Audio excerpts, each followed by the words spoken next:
Hello and a warm welcome to Janaganaman 24/7. I'm Neelu Vyas. For the 54th time today, Donald Trump has said that he mediated between India and Pakistan during Operation Sindoor. What he meant was that because of him, the conflict ended.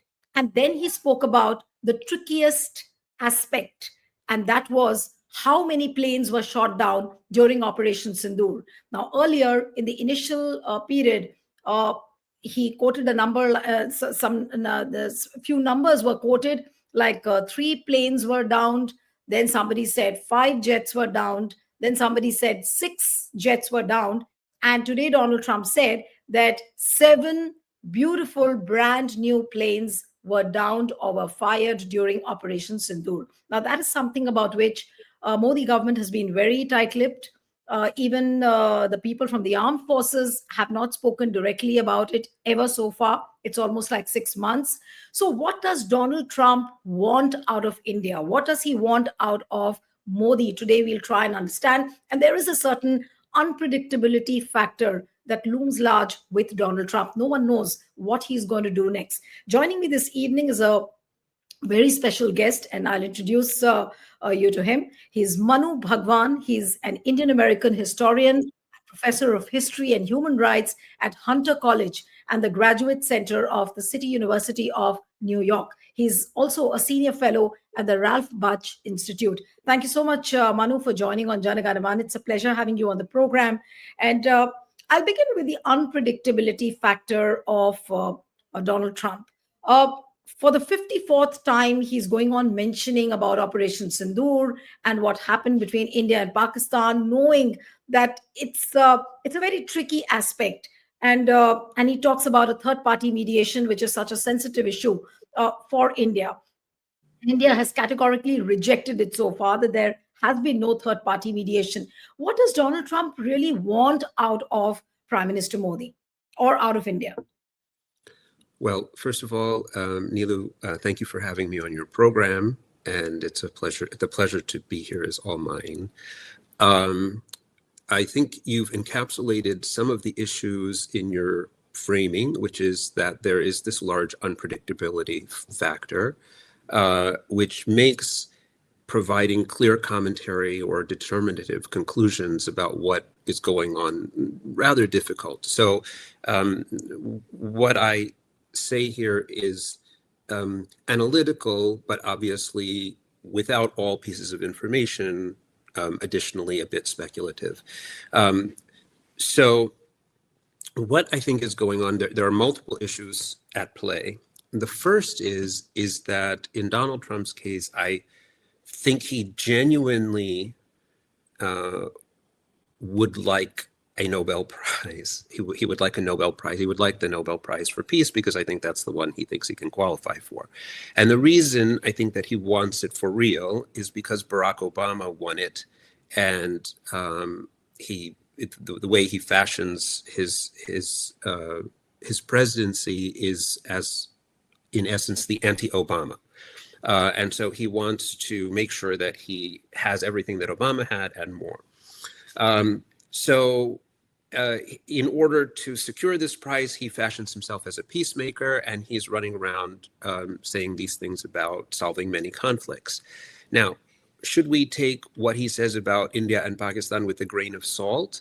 Well, absolutely. If for no other reason than some of the other crises that he claims to have solved are completely made up. I mean, they're just random countries tied together that don't have anything to do with one another. You can just Google that to see.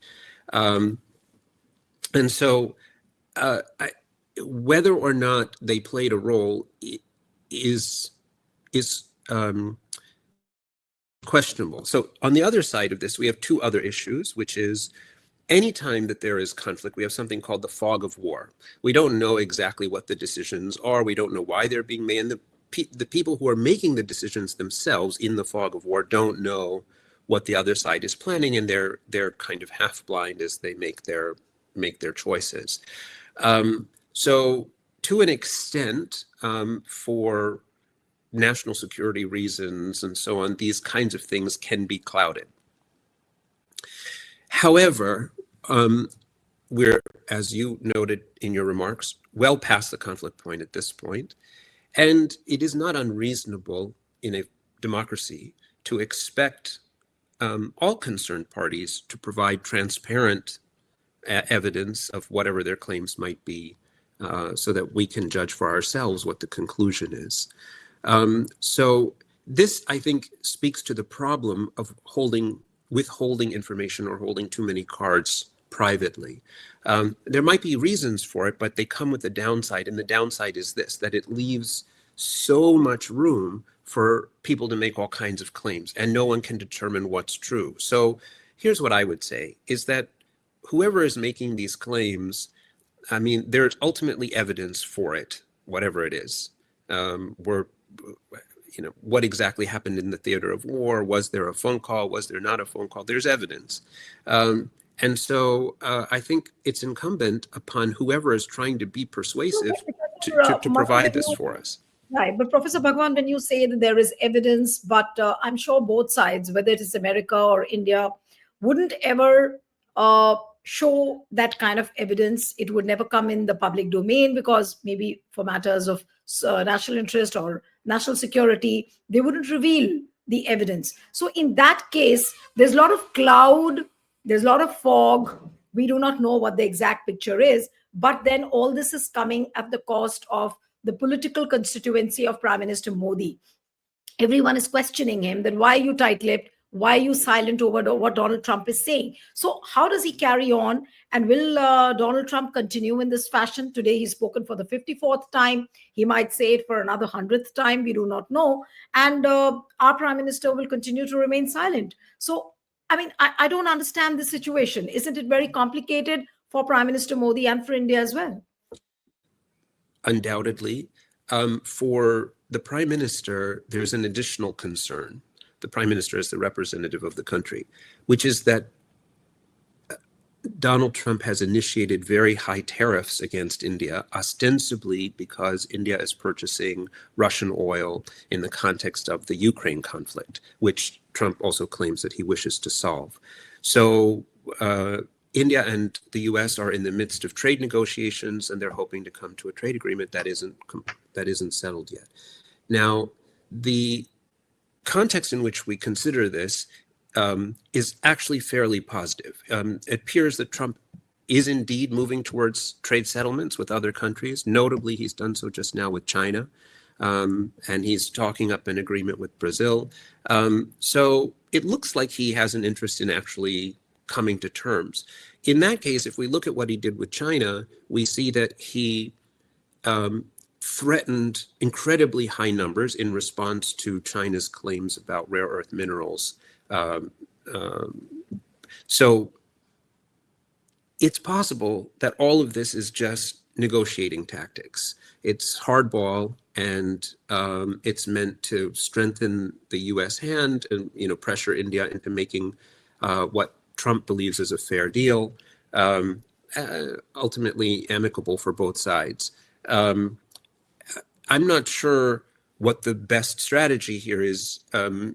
China also kind of, relatively speaking, didn't really reveal their hands, other than making the claim about the only thing they had, making the claim about leverage. Right. They had leverage with rare earth minerals. So the question is, what is India's leverage here?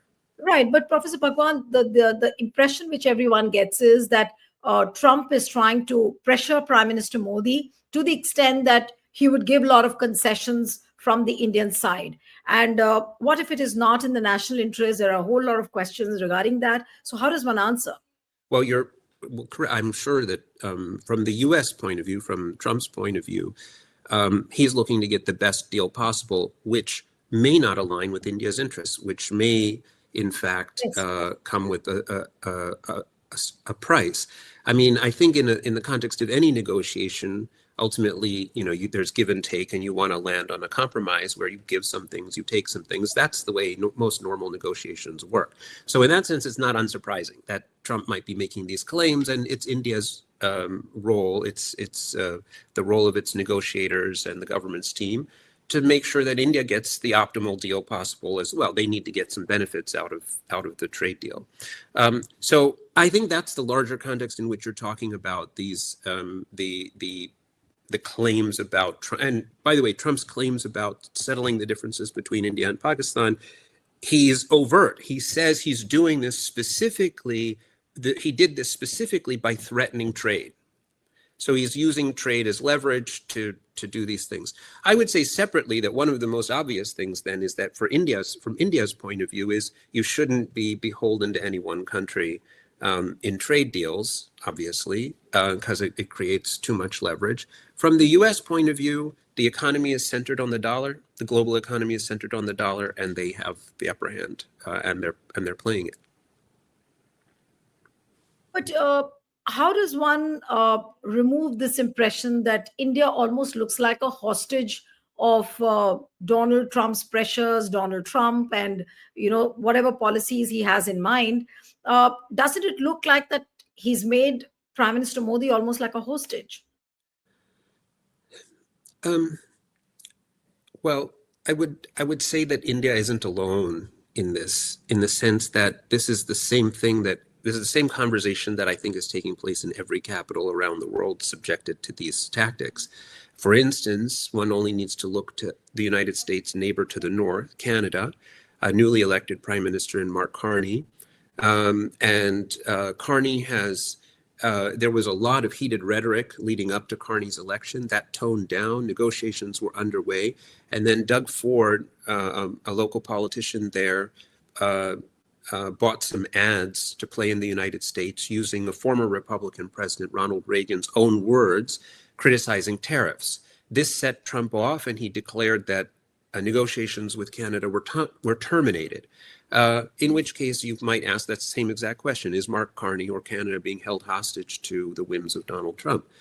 I would say that my guess at this point is that a lot of the public rhetoric, the heated public rhetoric, is just that it's real enough, but it's used for leverage and as a negotiating tactic. Ultimately, I think that's what it's about. And so I do think that there is some reality to the threats, meaning he's certain that he wants something, and he's certain that he has some pressure points to apply. Whether a lot of the theatrics of it are real or not, I think is probably not.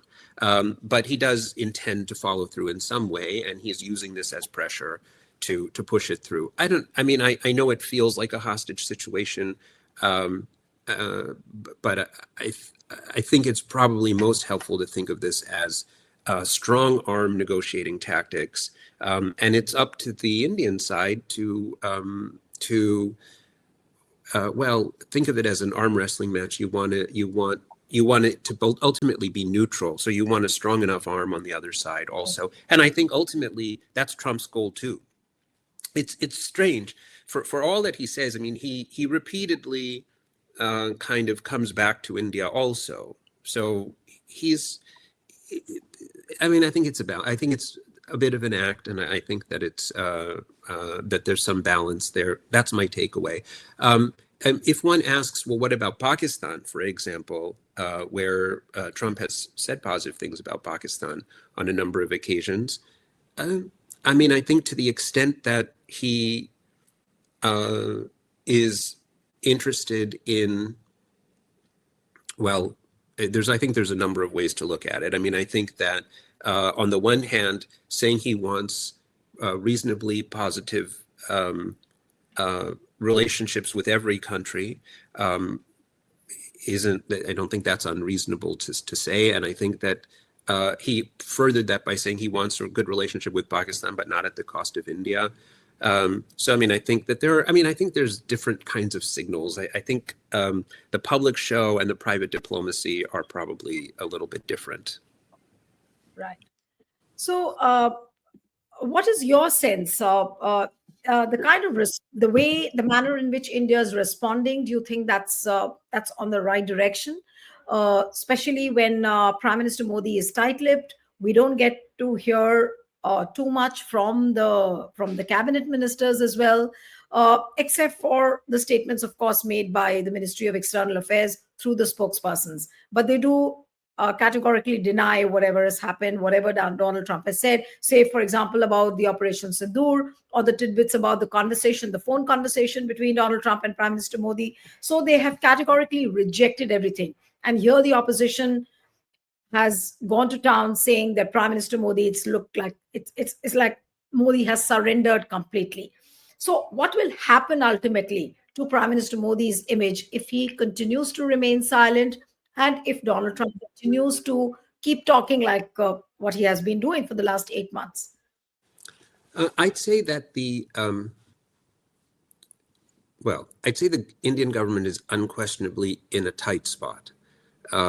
They need to come out with a successful trade deal. I think that's probably the ultimate landing point for them that could be successful. And I think things would change or pivot the moment that happens. Up until that point, it's rough sailing, precisely for what you said. They're not, for various reasons, they aren't able to or are unwilling to say anything further. They're remaining closed about details and what's happening. What I would also say, though, is there's another thing to consider, which is that over the last decade and a half or so, Indian diplomats and foreign affairs officials have taken a much stronger position on the international stage than they have previously. They're not necessarily boastful, but they're more aggressive and harsher in tone in defending India's interests.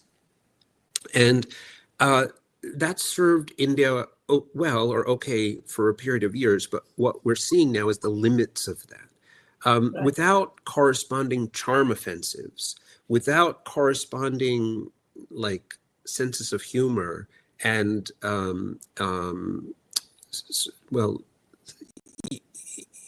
chummery, if you know what I mean, where you develop very friendly and positive relationships with yes. people, and I understand that in fact Prime Minister Modi does do that with a number of leaders. He focuses on chummery, but the officials are more hard-nosed about things. But I think the foreign minister and other officials, the external affairs minister and others, they also need to have these abilities, and you want relationships at multiple levels. So I think that's part of the problem here, is that India feels a bit friendless right now, because I think playing hardball for so long with so many people has left it feeling like who's going to be on India's side. That's a challenging position to be in. So I think, you said, you used a word called friendless, that India is friendless at the moment. And so do you think that India looks like completely isolated from all corners currently? I don't know that it is, but I think that there is an appearance of that happening. What I think subsequently could follow is a charm offensive. India has many strengths, and it does have friends and allies, but it needs to sort of rebuild those relationships and partnerships. I think certain kinds of rhetoric domestically has fed concerns in other spheres. So, for example, some countries in the Middle East, for instance, may take issue with what they perceive to be domestic situations in India. And so it's more about balancing these things. India has domestic concerns, India has domestic needs, and it needs to kind of have a balanced approach to those, which would reinforce taking a balanced approach externally. I think ultimately that's really the key. And I think, so charm without material reality isn't going to do anything either. I mean, I think you want to tie these two things together. You want to try to develop friendly relations, but you genuinely want to develop friendly relations. But friendly relations without real power behind it is also meaningless. So it's foreign affairs, as with domestic affairs, really complicated. Or even as with personal relationships, very different. The multiple layers to things, and you want to try to build the fabric very carefully across multiple threads. Right. But Donald Trump has a habit of speaking in binaries. Now, say, for example, when he talks in context with India and Pakistan, he'll call Asim Munir and Shahbaz Sharif also as great leaders. He will refer to Prime Minister Modi as a great leader, a great friend. But at the same time, he'll try and show a mirror, and he'll try and embarrass Prime Minister Modi. He won't embarrass Shahbaz Sharif and Asim Munir, but he will end up embarrassing Prime Minister Modi as well. Is it the end of the bromance between Donald Trump and Prime Minister Modi? Well, I think his relationship with Pakistani leaders, to the extent he has one, is much more narrow and a much shorter term. I mean, the length of this is No, in just fact, beginning. Marco Rubio, I think 2 days ago, he said that the friendship with Pakistan doesn't come at the cost of the Indian friendship. He did say that, but then he says something and Donald Trump says something else. He always ends up embarrassing Prime Minister Modi. Yeah, no, I mean, I think that the relationship with Pakistan is relatively new, is what I'm saying. Whereas his relationship with the Prime Minister, or with India more broadly, does go back longer, and obviously ties with the United States and India they precede Donald Trump, and are deeper in that sense as well. Yeah. So, what is he? I mean, is he? I think the context. Sorry, I think the context for what he's doing specifically with the prime minister and why this keeps happening ultimately it just boils back to trade, in my view. I think that this is just about wanting this great trade deal with India. And looking at Trump, I think the key thing is this: if you watch him on Monday, he says one thing. And you could watch him Monday, Tuesday, Wednesday, Thursday through Sunday. You could watch him for weeks or months. He says one thing, and then suddenly, just like that, on a different Tuesday, he will turn around and say the exact opposite, and Yes. and just say that that's what I was saying. I mean, this is totally. He won't even try to defend. He'll just start saying the opposite thing, and it's completely okay. So I think whatever is happening with the prime minister or with India, I think is in the context of these trade negotiations, and whether this analysis makes any sense can easily be seen the day after the trade agreement. If there is a trade agreement, if it comes into being, on the day after, that's when I would check the rhetoric. And if the rhetoric is noticeably different, if the rhetoric is noticeably much more pro-India, then I think you see this demonstrated that this was what it was about. If it isn't, and if it's something else going on, then we need to revisit this point and think about it more carefully. Then there's something else going on. Right. Let's put India and Pakistan and Donald Trump, the relationship with India, for a moment set aside. But I wanted to talk to you also about 2, 3 questions related to what's happening in America. Recently, we saw the big No Kings protest, and like what you said, he says something on one day and then he'll change on the next day. And this is what exactly happened when the No Kings protest was happening. He gave an interview to Fox News saying, "I'm not a king." And then next day we saw him putting out on the Truth Social an AI, an artificial intelligence meme, where he was sitting on a jet on which it was written "King," and then he was trying to drop some dirt, on all the protesters. So, what's really happening in America? Are people taking Trump seriously?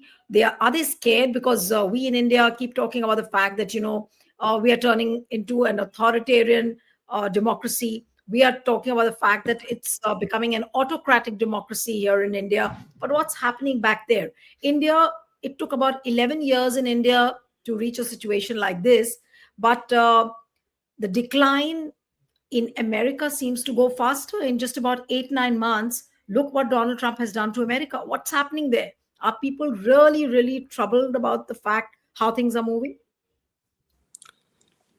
I think, firstly, that the size of the No Kings protests were significant. They took place across multiple cities. They were very large-scale demonstrations. They went off without a hitch, meaning that there was no trouble, no violence, no arrests in any of these protests. So visibly and physically, we see people who believe that what the president is doing is unacceptable and that they want a different course of action. Now, in addition, there is polling from across a number of different respected pollsters, which show that President Trump currently has the lowest polling numbers of not only his own presidency, meaning the second term, but of both his presidential terms combined. He's at the lowest possible point of all of those. And I believe this is correct, he is at the lowest possible point of any president in American history.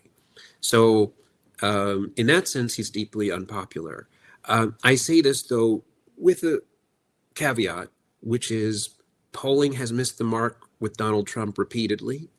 And we just have to acknowledge that, which is that even in 2024, polling suggested that Kamala Harris, the Democratic nominee for president, was looking at a victory and was going to do well in certain states. And ultimately, all those numbers collapsed. And in fact, the reverse proved to be true, that Donald Trump's numbers were higher.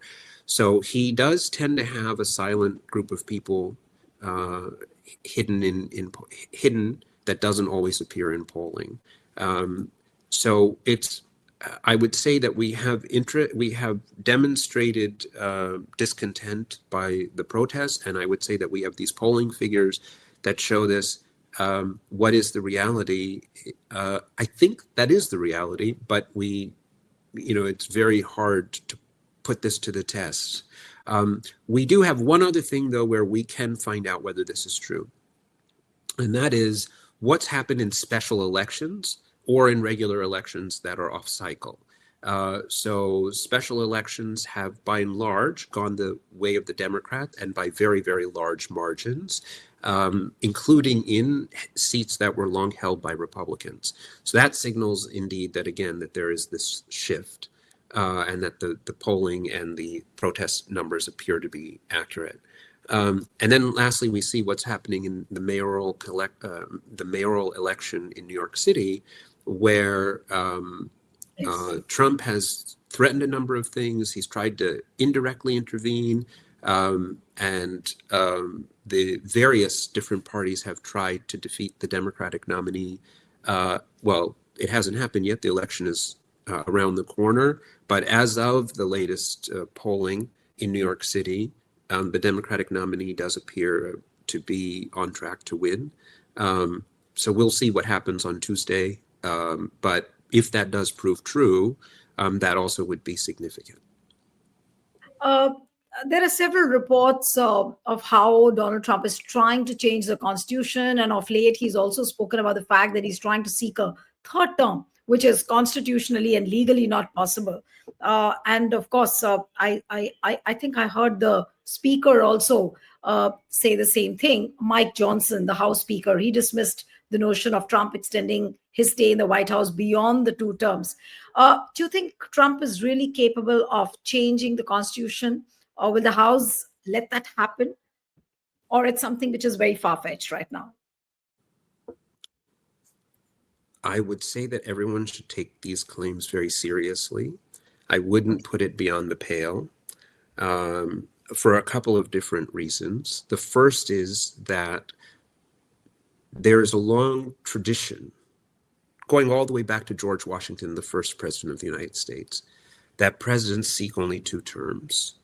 There's one exception in American history, to the best of my knowledge. That's U.S. President Franklin Delano Roosevelt in the midst of World War II. He was immensely popular. It was a full-scale existential war, and he sought and won 4 terms. After this happened, everyone was it was understandable, but everyone wanted to ensure it didn't happen again. And the 22nd Amendment to the U.S. Constitution was put in place right after FDR's passing, and it was ratified a few years later. So it is an official amendment of the Constitution, and it states unequivocally that no one can be elected to the office of president more than twice. However, it also says that someone, it adds this line that someone who serves in the presidency more than 2 years by means of non-election, i.e. if they were a vice president and then they become the president, for more than 2 years, they can only run once. But the implication, therefore, is that if they serve for less than 2 years, they can run twice. And what that would suggest is that someone can serve up to 10 years. And that would also mean that in theory, President Trump could run as vice president in the next election. And then the person who was president could step aside and he could become president that way. So that's one path which seems legal Right. Through the Constitution. The 12th Amendment makes it clear that no one can run for either vice president. No one can run for vice president if they cannot constitutionally hold the office of president. So that's where things are a little bit murky, and ultimately, I think, should he choose to run, the Supreme Court would have to adjudicate on these matters, and things that seem unequivocal have been proven to be less so by this court. So which way that would fall is unclear.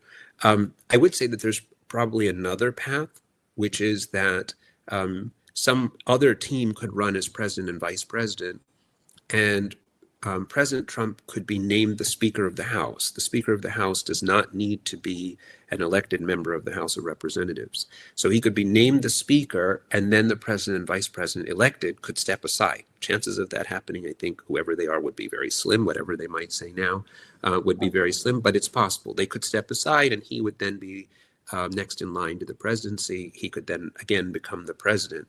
That would subvert the 22nd Amendment because it's not as president or vice president. And theoretically, I suppose he could stand a full term that way. I don't know, I don't know the whole, again, I don't know whether this is certain, but I mean, I think there's speculation that that's a plausibility. But ultimately, I don't even think any of this is the issue. He's also said directly, he considers these kinds of things loopholes. He doesn't believe in loopholes. I don't know whether to take him at face value or not, probably not.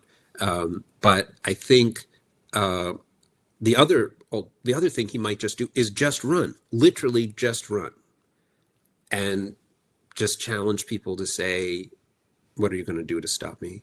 And run and see. And if he has the support and he's elected, I think he might just say, I was elected. This is the will of the people. If you read his supporter, former advisor, close associate in the movement, Steve Bannon, did an interview, I believe, with The Economist, in which he sort of was very explicit that he used the term "the will of the people," and he was asked whether wouldn't this be unconstitutional? Wouldn't this subvert the Constitution? And wouldn't this be the problem? And his answer, this is where I take what I just said from. His answer was, if Donald Trump was elected again, it would represent the will of the people. And how can the will of the people subvert the Constitution? The Constitution represents the will of the people. Something to this effect was this was the gist of what he was saying. And so he's not worried, and yeah. he's not worried. Donald Trump is not worried about any pushback or protest he might face. I don't think he would be worried about such things. I think that he kind of thrives on those things, to be frank. But whether or not it's realistic, whether or not it's viable, these are different things. I mean, he would be, in those cases, he would be challenged in court. I think what he's counting on is it ultimately would go to the Supreme Court, and he believes the Supreme Court would rule in his favor. There is some legal murkiness, as I just indicated, to some of these things, and how he does. I mean, there would be no legal murkiness if he just runs. I don't think he can just run. But then I think if he were to just run and win a majority, I think he would use that to say the majority of the people want this. That constitutional amendment is just invalid. Of course, that's illegal. It's unconstitutional. But I think he would try to run it that way.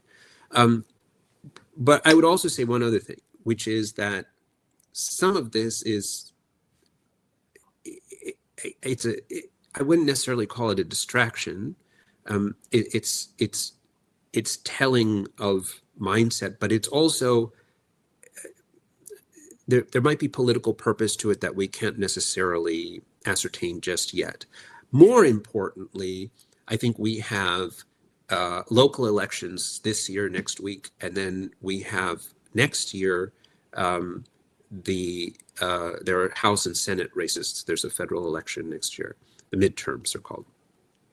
And in the context of the midterm elections, I think what everyone needs to pay attention to is what's happening at state and local levels with respect to local election officials. These are the places where the machinery of elections is run, and there's a number of Trump-adjacent candidates who are running for those positions. And why this is of concern is because on January 6th, 2020, a number of Trump supporters attacked the Capitol, stormed the Capitol, and this then was followed by any number of people led by Trump himself denying the validity of the 2020 election and just claiming the opposite of what happened. So there's some question as to whether that is a path forward to just kind of controlling election machinery. And then finally, we have another possibility, which is that there is also talk of President Trump declaring a national emergency or utilizing something called the Insurrection Act. And by doing that, there's a claim that he has the ability to then take over state election machinery. Now, of all of the possibilities, this one seems the most dubious. I don't think that almost any claim could allow him to do that. Okay. But I do. But you're saying that there is a feeling that he might declare an emergency. I don't think that there's a feeling. I think that there are allies of Donald Trump who are expressly saying that they want to declare an emergency or utilize emergency powers in some way. And we also know that he has deployed armed forces in the form of the U.S. National Guard to various states. These states happen to have Democratic governors, or maybe it's not that they happen to have, they have Democratic governors or are considered blue states associated with the Democratic Party. And he's placing these troops in blue cities, i.e. Democratic cities. And all of this taken together in the context of election cycles, this can be very imposing. This can shut down possible polling sites. It can make it more difficult for people in these sites to vote. It can reduce voting numbers. Any number of things could happen that are of concern. Taken together, to get back to your original question, which I don't think I answered, is there things of concern happening in the United States? Unquestionably. And it's happening across many, you put all these things together, it's happening at multiple levels. And from people, it's coming from Donald Trump, but it's also coming from a number of people who support Donald Trump or who are Trump adjacent or maybe have their own agenda. So yes, it's a concerning moment in the United States. It's a concerning moment in the United States, and it is having a trickle-down effect, I think, across the world, and people are glued and they're wanting to know as to what is really happening in America. It was a pleasure talking to you, Professor Bhagwan. Thank you so much for joining. Thank you. Thank you for having me. Thank you.